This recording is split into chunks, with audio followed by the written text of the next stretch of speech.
오늘은 사랑의 선택과 결정이라는 제목으로 하나님 말씀 증거하려고 합니다.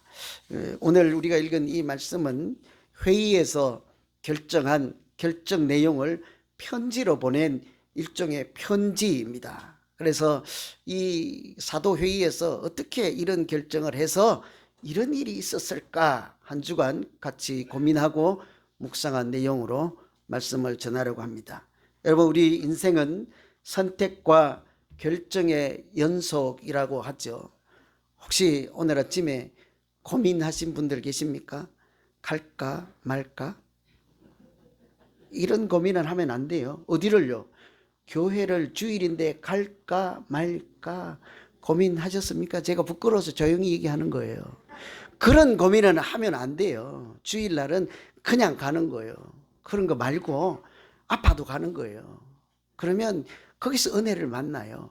거기서 하나님을 만나고 다시 힘을 내게 되죠. 그런 고민 말고 그 외에도 밥을 먹을까 죽을 먹을까 고민하셔야죠. 선택하셔야죠. 그런 것뿐만 아니라 우리 모든 선택과 결정 연속 가운데 우리가 어떻게 하느냐에 따라, 선택과 결정을 어찌 하느냐에 따라 우리 인생의 내용과 결과가 아주 많이 달라지죠. 그래서 오죽하면 순간의 선택이 평생을 좌우한다고까지 하잖아요. 그 찰나에 하나의 결정 때문에 인생이 통째로 달라진다 하니까 선택과 결정 아주 잘 해야 되지 않겠습니까? 뿐만이 아니라 순간도 전체를 바꾸지만 한 사람도 나라를 바꿀 수가 있어요. 한 사람의 결정에 따라 그 나라의 미래가 완전히 달라지는 경우들 얼마나 우리가 많이 보고 있습니까? 그런데 교회도 마찬가지이지 않겠어요? 우리 믿음 생활도 마찬가지이죠. 교회가 어떤 결정을 하느냐에 따라 우리 믿음 생활이 참으로 아름답고 복된 믿음 생활, 빛나는 믿음 생활이 될 수 있는가 하면 잘못하면 그렇지 않을 수도 있는 거죠. 여러분, 교회가 어떻게 결정을 하면 잘 하는 것일까요? 결정하고 선택을 할 때 어떻게 해야지 잘 하는 것일까요? 예를 들면 우리가 선택을 하고 결정을 했더니 우리 교회가 땅 부자가 되었더라, 잘 살게 되었더라, 잘한 결정입니까? 그런 결정은요?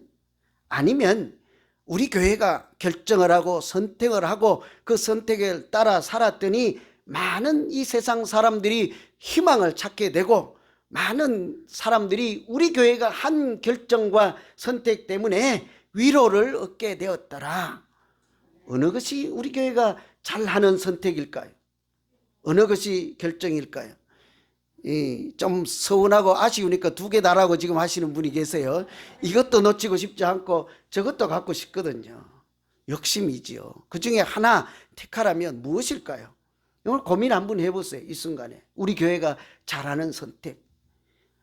이런 말씀을 드리는 까닭은 오늘 우리가 읽은 말씀이 교회 안에 갈등이 있을 때 회의를 해서 결정한 내용문이에요.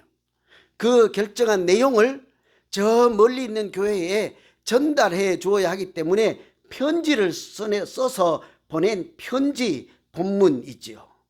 편지 내용은 아주 간단해요. 4가지거든요. 학교 다닐 때는 우, 음, 목, 피라고 외웠어요. 우상의 재물을 먹지 말고, 음행을 하지 말고, 목매어 죽인 것을 삼가고, 피를 멀리 하라. 사지선다 시험 잘 나와요. 근데 간단해요, 그 내용은. 그런데 가만히 따지고 보니까 다 하지 말라는 거잖아요.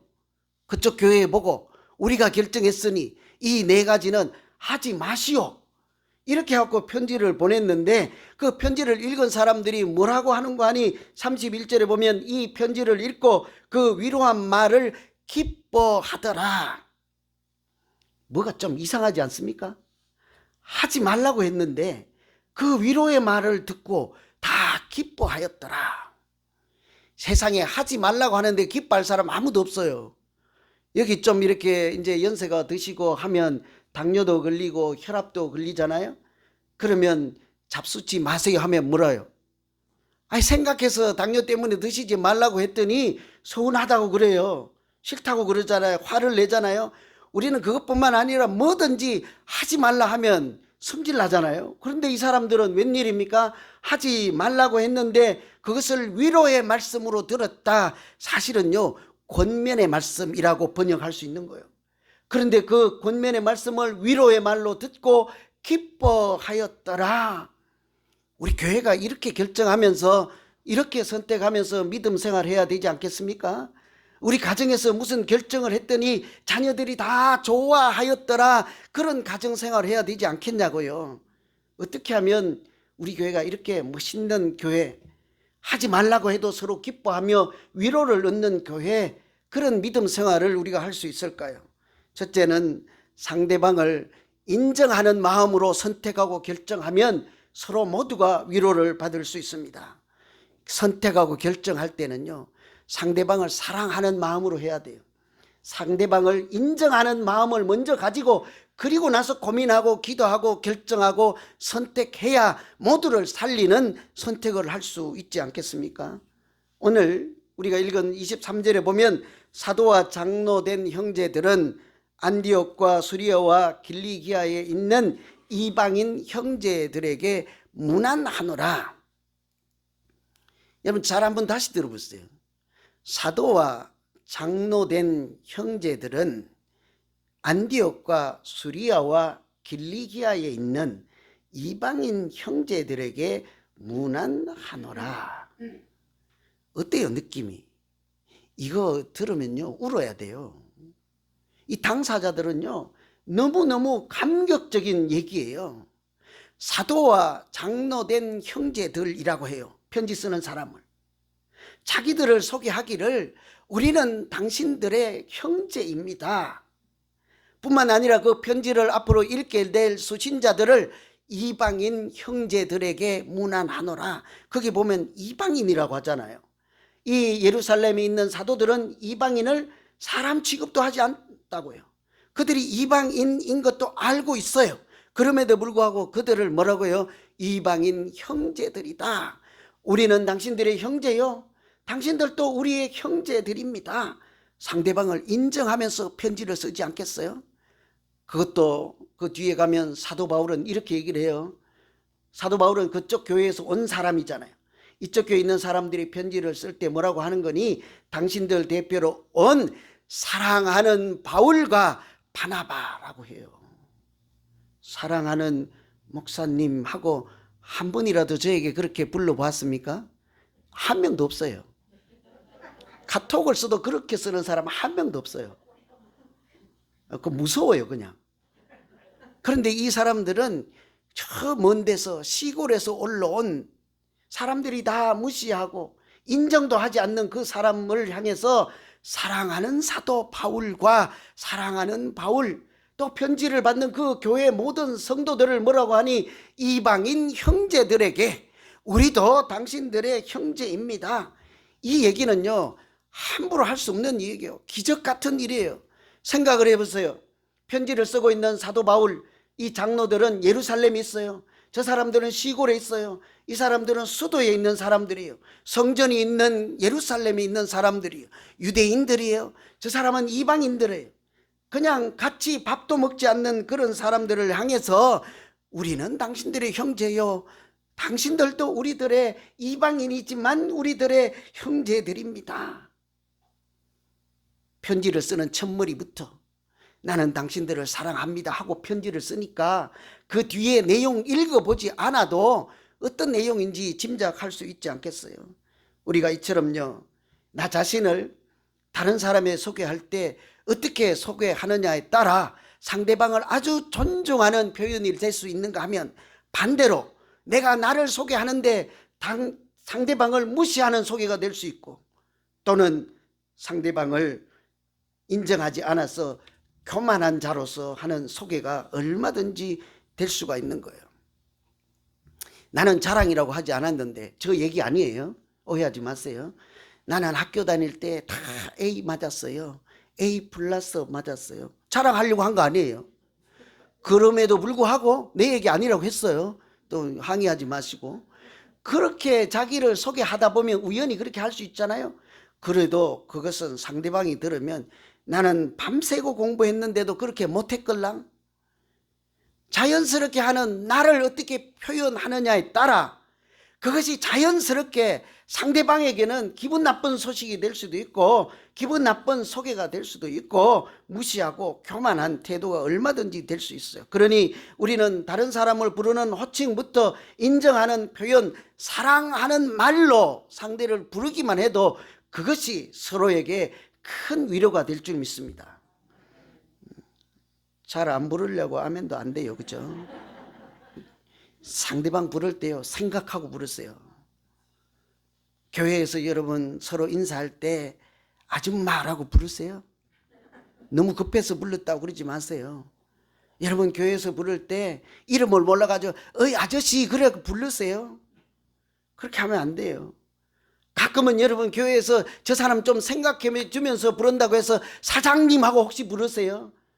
사실은 존중해서 부르는 표현이 될 수는 있지만 마땅하고 아주 바른 표현은 아니라고 할 수 있을 것입니다. 잘 이해가 안 되면요, 서울의 강남에 가면 법원 근처에 있어가지고 대법관이 다니는 교회도 있고 판사들이 다니고 검사들이 다니는 교회들이 있어요. 많아요, 그런 분들이. 그런데 교회에 와서 그분들이 만나면 인사를 할 거 아니에요. 아이고 검사님 안녕하세요. 교회예요. 본당 안에서요. 판사님 안녕하세요. 변호사님 안녕하세요. 거기가 지금 법원입니까? 거기가 지금 재판하러 왔습니까? 옆에 지나가던 사람들이 들으면 뭐라고 하겠습니까? 이곳은 내가 올 곳이 아닌가 봐 하지 않겠어요? 나는 옛날에 감옥 갔다 온 일이 있거든요. 나는 옛날에 실수로 무언가를 잘못해서 감옥에 가서 벌금 내고 온 일이 있거든요. 또는 내가 세상에서 죄를 짓고 허랑방탕하게 살다가 회개하고 어찌하여 교회를 왔는데 옆에서 들어보니 다 판사님 검사님하고 부르고 있다면 저 사람들은 나와는 다른 사람들인가 봐. 그런데 반면에 그 판사나 검사나 이런 분들이 서로 부를 때 형제님, 집사님, 장로님 이렇게 부르면 그 사람들이 뭐라고 하겠어요? 그 호칭에서부터 은혜를 받지 않겠어요? 아 그렇구나. 세상의 판사나 검사보다 더 아름다운 이름이 하나님의 일을 하면서 붙여진 집사와 권사와 장로라는 이름이구나, 이런 생각을 하지 않겠습니까? 세상에 하는 일보다도 교회에서 하나님이 주신 직분을 감당하는 그 일이 참으로 소중한 일인가 보다, 그렇게 생각하지 않겠습니까? 뿐만 아니라 저들도, 저렇게 지체 높은 사람들도 교회에 오면 다 집사라고 부르고 장로라고 부르고 권사라고 부르니, 나와 또 형제 자매라고 부르니 이 교회 다닐 법하네, 그러지 않겠습니까? 그러니까 우리가 다른 사람을 부를 때요, 사랑으로 불러야 돼요. 인정하는 그 마음을 가지고 상대방을 불러야 하지 않겠어요? 여러분, 우리는 하나님께서 한 가족이 되게 하셨습니다. 늘 염두에 두셔야 돼요. 여러분, 우리는 예수 사랑 비전 교회 안에서 모두 다 하나님의 한 가족인 줄로 믿습니다. 말로만 하면 안 돼요. 제일 크게 한 권사님 내가 볼 거예요. 말로만 하면 안 돼. 옆에 아프면 같이 아파하고, 옆에 기뻐하면 같이 기뻐하고, 저 사람 잘 되면 내가 잘 된 것보다 더 좋아할 수 있어야 가족이지 않겠습니까? 누가 실수하면 덮어주고, 누가 잘못하면 이해하고, 누가 잘못하면 또 한 번 기회 주고 또 해보라 하고, 조용히 찾아가서 내가 가르쳐 줄게, 창피한 일 당하지 않도록 감싸주고 함께 동행하는 것이 가족이지 않겠어요? 그렇게 우리는 하나님이 한 가족 되게 한 모든 형제 자매들이지 않겠습니까? 그러니 우리가 서로 사랑하는 말로, 인정하는 말로 그렇게 부르고 또 선택하고 무슨 일이든지 결정하면 그것 때문에 하나님은 우리 가운데 많은 위로를 주시고 은혜가 충만한 가정과 교회 되게 하실 줄로 믿습니다. 우리가 무슨 결정을 할 때 두 번째는요, 내가 그리스도의 편지가 되겠습니다, 이런 마음으로 결정하면 서로 위로할 수 있어요. 내가 편지가 되겠습니다. 오늘 22절에 보면 사도와 장로와 온 교회가 그 중에 사람을 택하여 바울과 바나바와 함께 안디옥으로 보내기로 결정했다 그래요. 여기도 사실은 별반 다른 이상한 내용이 없어요. 사도 바울, 이제 교회에서 회의에서 결정을 했잖아요. 내용은 정해졌어요. 그런데 교회가 그 내용만 종이에 써서 보내면 되지 않겠어요? 우리가 결정한 것은 이것입니다 하고 보내면 되지요. 그런데 그렇게 하지 않았다고요. 이미 다 결정한 내용을 편지에 써 놓았습니다. 요즘 같으면 우표 붙여서 우체통에 넣으면 되는 거예요. 아니면 비둘기 다리에 묶어서 보내면 되는 거예요. 아니면 그 교회에서 온 사람들이 이미 있잖아요. 바울과 바나바라는 사람이 있거든요. 돌아가는 길에 종이쪽 하나 주면서 이것 가지고 가서 교회 앞에 가서 한번 읽고 이대로 하시오 하면 되는 거예요. 그런데 이 사람들은 그렇게 하지 않았다고요. 어떻게 해요? 자기들 중에 대표를 뽑아서 네가 직접 이 편지를 들고 가서 정중하게 거기 있는 사랑하는 이방인 형제들, 교인들에게 읽어드리고 오해가 없도록 그렇게 교회가 평안할 수 있도록 기도하고 잘 전해주고 오라. 여러분 좀 감동적이지 않습니까? 어떻게 보면 낭비라고 할 수 있어요. 헛걸음이라고 가지 않아도 되지 않습니까? 가는 편에 인편에 보내도 되는데 이 사람들은 그렇게 하지 않았어요. 편지라는 종이만 보내지 않고 사람을 같이 보냈다고요. 여러분 무슨 생각이 났어요? 저는 이 장면을 보고 여기는 그런 편지가 내용이 없습니다만 이 사람들을 택해서 편지를 들려보냈다는 것을 읽을 때마다 저는 저 사람들이 편지구나 하는 생각을 했어요. 고린도후서에 보면 사도 바울이 그렇게 말씀하시죠. 우리로 말미암아 나타난 그리스도의 편지니 당신들이 우리로 말미암아 나타난 예수 그리스도의 편지입니다. 먹으로 쓴 것이 아니라 하나님의 영으로 쓴 편지요. 돌판에 쓴 것이 아니라 마음에 쓴 하나님의 편지입니다. 좀 어렵게 생각하고 이해 안 될 수가 있는데요. 여러분 이런 종이가 편지가 되지만 이 종이 없이도 사람이 얼마든지 편지가 될 수 있어요. 한번 해보셨습니까? 잘 안 되면 한번 해보세요. 집에 가서 부인이 꽃 사달라고 그러면 아니야 오늘은 내가 더 좋은 것 갖고 왔어. 하나님이 내 마음에 영으로 쓴 편지, 당신을 위한 편지 여기 있잖아. 왜 웃으세요? 우리가 다른 사람에게 하나님이 쓴 편지가 얼마든지 될 수 있어요. 여러분 편지라고 하는 것이 쓴 사람, 보내는 사람의 마음이 들어있고 기쁜 소식이 들어있고 때로는 슬픈 소식도 있고 부탁의 말씀이 들어있는 것 편지 아니에요? 그런데요 귀한 소식일수록 종이만 보내지 않습니다. 사람이 직접 들고 가서 전달하잖아요.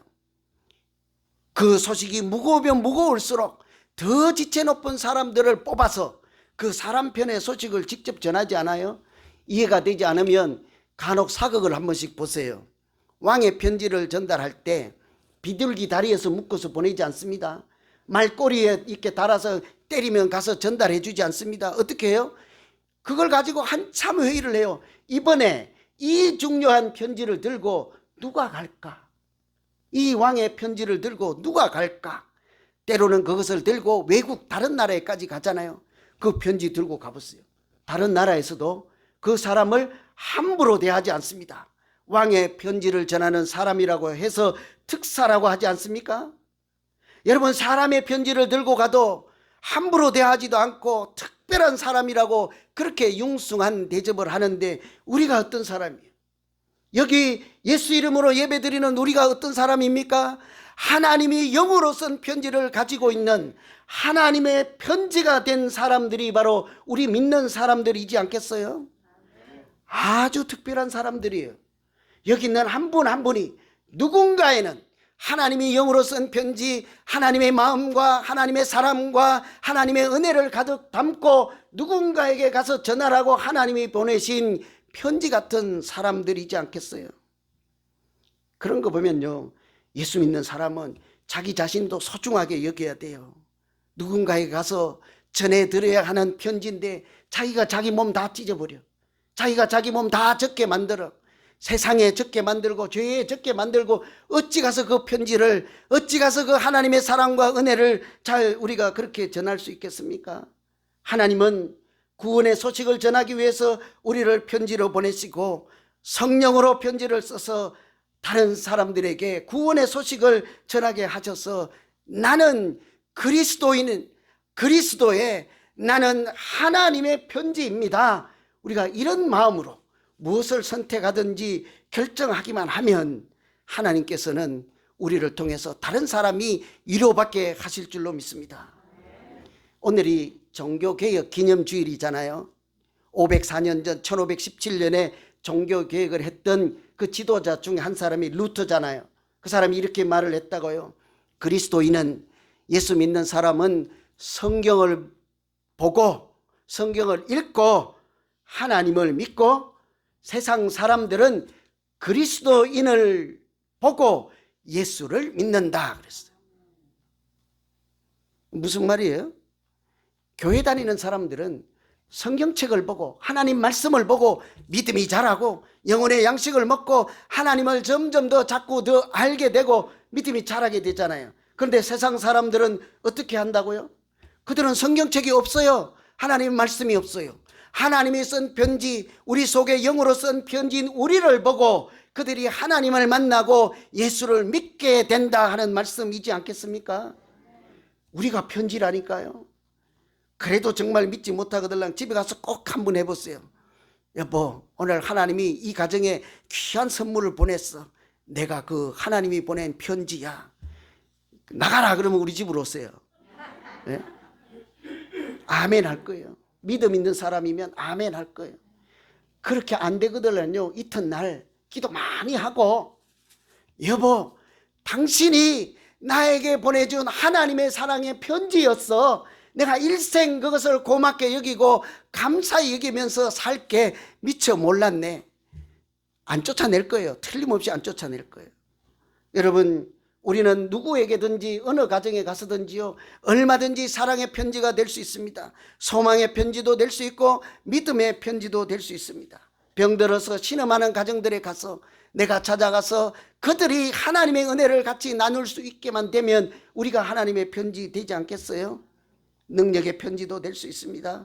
고민하는 가정들에게는 화목의 편지가 될 수 있죠. 예수님도 이 세상에 우리에게 사랑의 편지로 오신 줄 믿습니다. 하늘의 소식을 그 마음에 품고 왔습니다.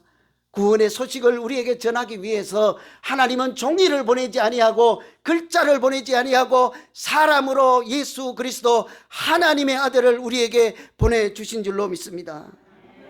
세 번째는요, 성령의 인도하심을 따라 결정하면 우리가 서로 위로할 수 있어요. 사람은 선택과 결정을 하며 인생을 이렇게 만들어 가잖아요. 그런데 어떻게 하십니까? 우리는 다 내가 결정하려고 해요. 내 지식과 경험과 또 다른 사람들의 도움을 받아서 내가 결정을 하려고 해요. 그런데 예수 믿는 사람 다르다고요. 어떻게 결정합니까? 성령 하나님께서 인도하시는 대로 결정하려고 애를 쓰며 기도하며 사는 사람들이, 그것이 우리가 다른 세상 사람들과 다른 점이지 않겠습니까? 오늘 말씀 28절에 보면 성령과 우리는 이 요긴한 것 외에는 아무 짐도 너희에게 지우지 아니하는 것이 옳다 옳은 줄 알았노라. 편지를 보낼 때요, 내용을 다 썼잖아요. 결정을 다 했어요. 어떻게 결정했대요? 회의를 했어. 사람들이 모였어. 만장일치로 결정했다 그렇게요.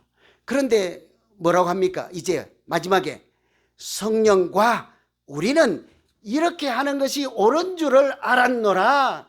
이것은 우리만의 결정이 아니라 성령의 도우심으로 성령이 감동 주시고 성령의 인도하심을 따라 우리가 한 결정이므로 이것이 마땅히 옳은 줄로 믿노라. 이것은 나의 결정이 아니라 하나님의 결정, 성령님이 하신 결정입니다라는 믿음의 고백이지 않겠습니까?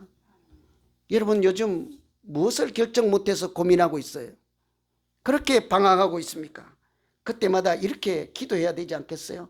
하나님이 결정해 주세요. 성령님이 결정해 주세요. 그 결정에 내가 아멘하고 따라갈 수만 있게 해주세요. 네, 그 결정에 순종으로 참여할 수 있게 해주세요. 하나님의 결정이 나의 결정이 되게 해주세요. 하나님이 가는 길이 내가 가는 길이 되게 해주세요.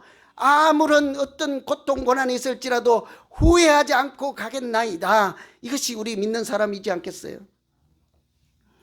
예수님 이야기 하나 하고 마칠게요. 성경에 보면 여러 가지 이해 안 되는 게 있어요. 오늘 또 이해 안 되는 게 많잖아요. 하지 말라 했는데 위로를 받았다고 기쁘다 그러고, 이방인인데 형제라고 부르고, 지들이 다 해놓고 성령님이 한 결정이랬잖아요. 깊이 생각해야 되는 말씀인 거예요.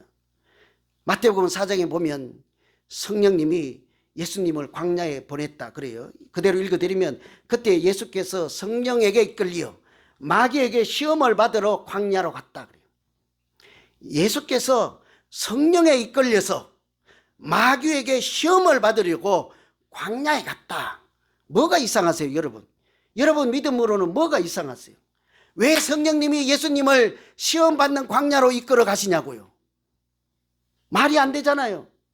성령님이면 좋은 길로 이끌어 가셔야 되지, 왜 시험을 받아야 하는 평야로 가야지, 쉴만한 물가로 인도해야 되지 왜 광야로 가냐고요? 안 맞아요. 더 이상한 건 뭔지 아세요? 예수님은 또 왜 따라가냐고요? 이 쌍으로 지금 성령님과 예수님이 뭔가 해도 잘못되었어요. 아니나 다를까 그곳에 갔더니 사탄이 뭐라고요? 돌로 떡을 만들어라, 저 높은 곳에서 뛰어내리라, 내가 세상의 부귀 영화를 네 손에 다 쥐어줄 것이라. 그랬더니 어떻게 되었습니까?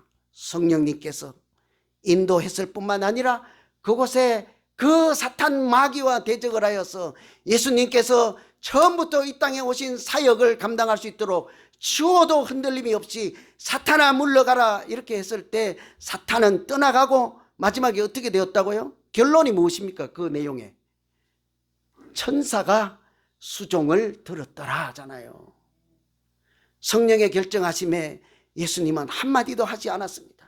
성령이 결정하신 길을 따라갔더니 천사가 수종을 들게 하신 줄로 믿습니다. 우리도 하나님께서 그렇게 인도하시지 않겠습니까? 성령님이 하신 결정을 따라가다 보면 어려운 점이 있기는 있을지라도 하나님은 종국에는 천사들의 수종을 들며 승리하는 길로 하나님께서 우리를 인도해 가실 줄로 믿습니다. 오늘 세 가지를 살펴보았습니다.